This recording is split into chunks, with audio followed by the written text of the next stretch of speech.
Drama मेरी ज़िंदगी है तू की अगली एपिसोड होने जा रही है और भी ज़्यादा इंटेंस, क्योंकि अब कहानी एक नए मोड़ पर पहुंचने वाली है। जैसा कि हम लोग देख रहे हैं, आयरा के दिल पर कामयार की यादें बिल्कुल साए की तरह साथ साथ चल रही हैं। एपिसोड 11 के प्रोमो में आप देखेंगे कि आयरा अपने आप से लड़ रही होती है। वो एक्सेप्ट नहीं कर पा रही कि कामयार के लिए जो फीलिंग्स हैं वो अब सचमुच उसके दिल का हिस्सा बन चुकी हैं।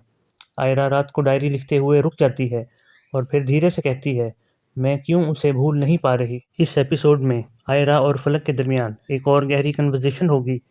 फलक उसे समझाती है कि शायद दिल का फैसला अब हो चुका है, बस ज़ुबान ने अभी तक माना नहीं।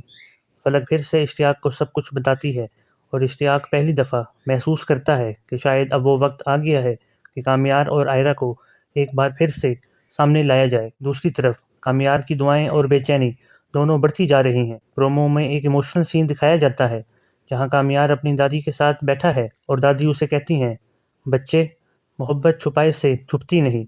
कामयार हल्की सी मुस्कुराहट के साथ जवाब देता है, छुपाने की कोशिश ही कब की छोड़ दी दादी, बस वो समझ जाए। लेकिन कामयार की माँ अब भी उसे पुश करती है कि वो किसी और लड़की का सोचे।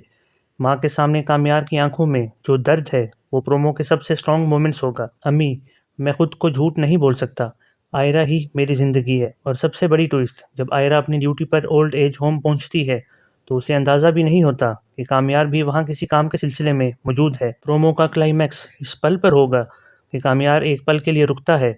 आयरा उसे देखकर जैसे सांस लेना भूल जाती है और बैकग्राउंड में सिर्फ एक डायलॉग सुनाई देता है, शायद ये मुलाकात किसी फैसले का सिग्नल है। अब देखना ये है कि क्या ये मुलाकात उनके रिश्ते को पास लाएगी या फिर कोई नया मसला सामने आ जाएगा। नया मोड़ क्या होगा, ये जानने के लिए देखते रहिए एंटरटेनमेंट डेली टीवी।